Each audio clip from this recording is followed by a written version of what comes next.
All right. Hello, everyone, and now welcome to a game between Chaemiko versus Infi.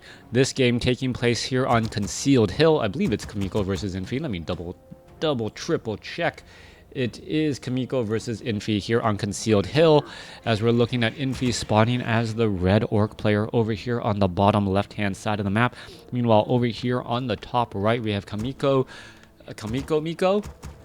spawning as the blue human.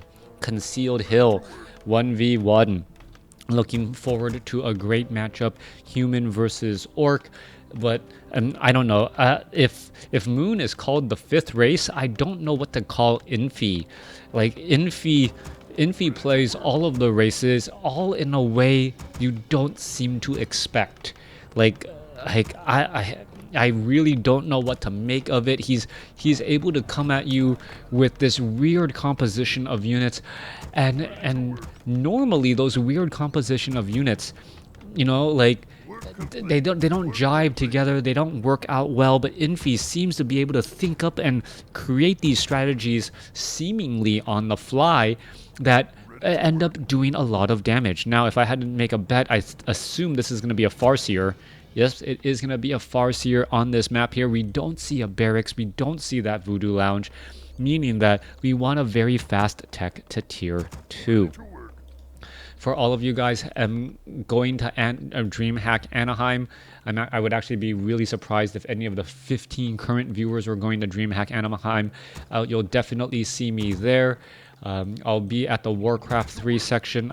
I think I'm one of the tournament directors, organizing all the players and making sure that everyone is going to be seated properly. So people are telling me that trying to get OC and Hitman to sit in their seats to actually play their games might be a little bit difficult. We'll see if that is actually the case.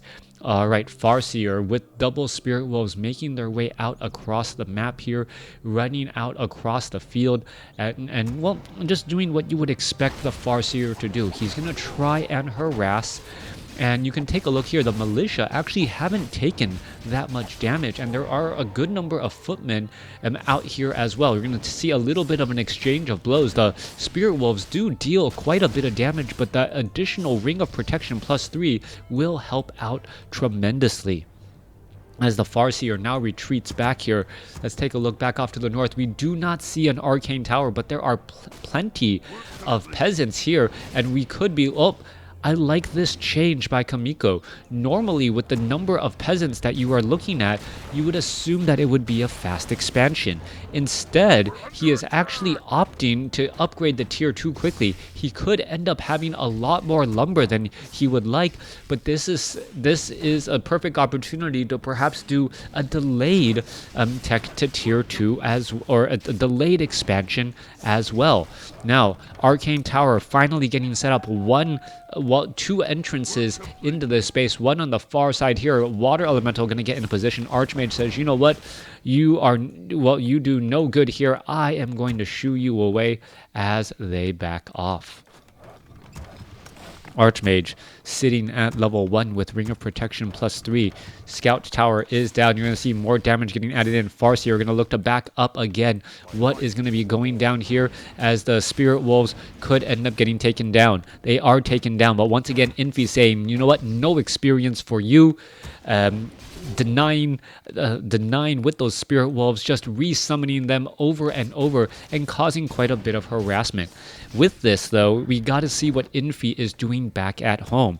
You see his tech to tier 2 is now nearly done. He's going for a barracks, and the Altar of Storms is already coming into play, and now he's going for the Spirit Lodge, oddly enough. I would have expected to see some sort of bestiary tactic with Wind Riders, but perhaps the Blacksmith was already scouted. Infi adapting his strategy, knowing that his opponent may already be going for Riflemen, and if there are going to be a lot of Riflemen out on the field, well, those Wind Riders are going to be no good here. Now, with that Arcane Tower up, the Spirit Wolves and the Farseer's harassment should be coming to an end. And as we cross about the 4-minute 50-second mark of this match, we are surprisingly still at level 1 on both heroes. now. We are going into that Altar of Storms. Tauren Chieftain, perhaps it's going to be some sort of strange chain wave strategy or stomp chain lightning. That would make a lot of sense there. Tauren Chieftain is out onto the field, hasn't used his ability as of yet. Meanwhile, Archmage is going to gain some health back over here at the Fountain of Health, while the Spirit Wolves the remainder of these units here actually take quite a bit of damage. Spirit Wolves now trying to dive on in. Arcane Wolf going to get taken down once more. This wolf is going to take down this sea turtle. Farseer is going to get a little bit more experience again as a grunt ends up getting surrounded. All right, damage adding up. Rifleman going to join in on the fight. Spirit Wolf is going to try to take down these militia. One grunt getting surrounded by so many peasants there. As we're looking at a Tauren Chieftain, perhaps is going to go a stomp. Yes, stompy stomp on a Rifleman. Big damage right there. Rifleman is going to be able to get out. No, it is not. Taking, dying and giving a bit of experience. No clarity potion, surprisingly, though, as the Farseer continuing to fight back here. Archmage shows up to the party and says, you know what? Is he going to be able to get a purge off? If he gets a purge off on that last water elemental, it will give more experience. Tauren Chieftain doesn't have all that much, wants to fight back again. And we're still looking at more grunts and more shaman getting added in for Infi. Infi now currently at 38 supply compared to 34 by the human. And we're going to be looking at the Archmage bringing up the rear. Double rings of protection +3. Already at 9 armor. 36% damage reduction as a... Scroll of Speed trying to get in front. Are we going to get a stomp? No. Mountain King able to get away right there. Stormbolt onto a grunt again. Rifleman show up to the party. Tauren Chieftain is right there trying to go after and get some damage onto that unit. Down goes that grunt. Well, no, not quite yet. There he goes. Finally getting taken down. There's the stomp. And the stomp pretty much... a beautiful Stormbolt dodge using that Scroll of Town Portal in order to get away. Heading back home, Farseer using up a Clarity Potion, has a Healing Salve. The Initiate training right there. We are not going up. We are going in the Adept training. We will be getting Lightning Shield. And at this stage and at this point, it feels like Infi says, you know what, I do in fact want to get to level 2 on my heroes.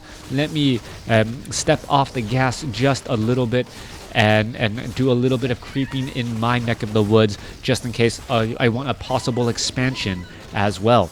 Tauren Chieftain gets up to level 2. Tome of Agility, that should be picked up here, no problem. There it goes. We do see also a Claws of Attack +9. Farseer are going to come back around the other side, see a whole number of units here. Oh, did a good surround on, I believe, the Ogre Lord, allowing or forcing the Ogre Lord to get stuck right in that spot, and then being able to finish him off as it kind of just glitches out and dances, wishing that he was back at home. Tauren Chieftain also with +12 attack right now. We are still only sitting at Stronghold, going up only against Keep, but we are looking at the standard single barracks, single arcane sanctum with Riflemen being trained up. Farseer may try and, pick off some units once more. Chain Lightning is rather effective, but it is very mana intensive to use both Spirit Wolves and Chain Lightning. Tauren Chieftain already at 3 here. Shaman are here as well, and without Spellbreakers, which is the big surprise so far, with no Spellbreakers, the Tauren Chieftain's Stomp Lightning Shield effect may become too much to overcome. Stomp already does damage already, and then you follow it up with that Lightning Shield. I believe Stomp's stun is 4 or 5 seconds on non-heroic units, meaning that you're just taking a terrible amount of damage standing next to that, Tauren Chieftain for that long. We're going to be seeing, perhaps the unit's going to try to head back here once again. Shaman down to 143 hit points, needs to back up. Farseer going to go ahead and engage after that Red Drake. Meanwhile, back across here, Archmage Illusion now going to be doing a bit of scouting as well. Trying to spread apart all of this damage across multiple units. You're going to see a Forest Troll Berserker getting taken out as well. Last Forest Troll there as the Farseer is going to be ready to engage to take down this Red Drake. The Shaman need to get within range of the Fountain of Health to try and heal up too. You can see he's actually standing in the back too far away to actually, get any of those precious hit points.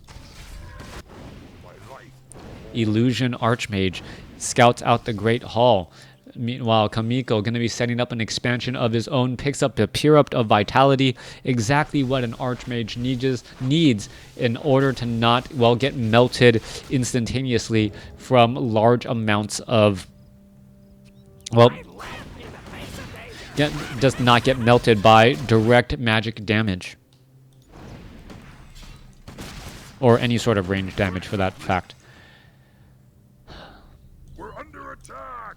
As we are now transitioning here, Farseer still heading back off to the north here. Spirit Wolves, Tauren Chieftain jumps on in, Lightning Shield. Tauren Chieftain just teleports into this spot here. Massive damage, Lightning Shield coming across. You can take a look. So much damage coming across right there. You know, try to finish off a Priest. Priest could end up getting taken down. There it is. There's a new Lightning Shield now being brought back in. There was another Dispel Magic. Tauren Chieftain can try and engage. Farseer is now back away. Is the Tauren Chieftain get left behind? Yes, he does. Tauren Chieftain is going to be, in fact, left behind right here. Is he going to try and fight his way out of this tough spot? He is. Infi making a critical mistake. One little difference too far, and with so much damage and so much on the line, he loses. That level 4 Tauren Chieftain giving big experience to the Archmage and the Mountain King. All right. Also, a very low hit point Goblin Zeppelin up in the air. I can't imagine that this Goblin Zeppelin can take the majority of the Orc army and give it that many more miles. Meanwhile, coming back down to the south, Riflemen are here ready to go to start pushing forth and finishing off units. Let's take a look. Goblin Zeppelin going to be dropping off here in just a second. Tauren Chieftain, is it getting resurrected? Yes, it is. Expansion could get taken out. The Watchtower already at 327 hit points, but it's not going to be enough. As we're looking at, well, the Goblin Zeppelin drops, and it is a purposeful drop with dizziness now. All right, Grunts looking to finish off unit after unit. So much damage being done here. A Shaman going to get taken out. Farseer is, no, not all in here, as we're going to see this Arcane Tower taken out as well. At this point, Infi says, you know what? I will gladly trade one of my bases for one of yours. That's not a problem at all. I'm still mining significantly more than you. Dizziness is going to be a definite problem as the Farseer looks to finish off this creep camp here. Scroll of Town Portal coming back across. Are they going to be able to teleport out? Farseer is right there. Says, you know what? Now is the right time to try and get away. There goes a poor Shaman as it gets taken out.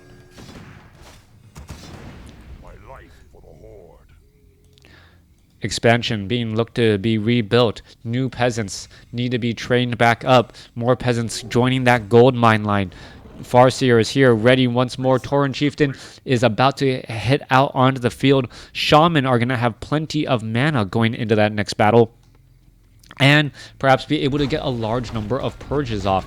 Infi is still down by 7 supply, but he still looks like he's in a fairly decent situation. The amount of gold that he lost and the mining time lost overall should have been an overall net positive, except for that Tauren Chieftain, which was a mistake earlier on. All right, Rock Golem now taken down. Manual of Health. Potion of Greater Mana is all being left behind here. Vampiric Aura, 2 level 4 heroes coming in from Infi. Meanwhile, Archmage is level 3, almost level 4. Mountain King is in the same boat as well, as we see a big thunderclap there slowing everything up, giving level 4 to the Archmage.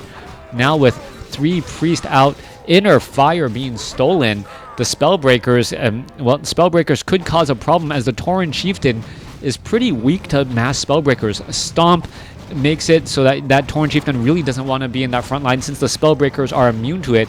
Add on top of that they cause a bit of feedback damage, removing mana, and are also immune to Lightning Shield, makes the overall strategy of Tauren Chieftain Stomp Lightning Shield, well, fall a bit flat. Ogre Magi about to fall here. Remainder of the creep camp is going to have a very easy or very difficult time to get taken down, as the Tauren Chieftain does have the Tauren Chieftain is right here. All right, there's the Thunderclap Stormbolt onto the Tauren Chieftain. Tauren Chieftain, what is he going to do? Is he going to try to stomp? Yes, he does do a stomp going back the other way, but there was quite a big wall there as well. Grunt going to get taken down And all of a sudden, well, there goes another Chaemiko, finishing off another unit once more, down to 39 supply, maybe even 36 or 33 after this low hit point grunt gets stunned. Mountain King going to shift back off to the north here. The expansion was canceled once more. Meanwhile, Farseer of Infi is still causing major problems as the Spirit Wolves are able to deal so much damage with that critical strike. Coming back the other way, Tauren Chieftain, does it have a potion of lesser invulnerability? It does. Is it going to try and use it? Yes, it will. And this is actually just a tough spot to be in. The Tauren Scroll of Town Portal now given to him. He had the potion of lesser invulnerability, but says, you know what, I don't want to be sticking around for far too long. Grunts back across over here. Shaman finishing off that last footman there. 44 supply compared to 49. Back to the top right. Scout Tower. Dual arcane towers perhaps to be re-established to fend off and protect the mining operations. Chaemiko has the supply advantage, has a good army, has a good, well-balanced army, but the Tauren Chieftain is almost level 5, and if that Tauren Chieftain gets to 5 with a potion of greater mana, you know those stomps are just going to be the things of nightmares. Farseer ready to go, leading the charge here. Tauren Chieftain trying to heal up the remaining grunt units. Archmage of Chaemiko says, you know what, is there an expansion here? No, there isn't.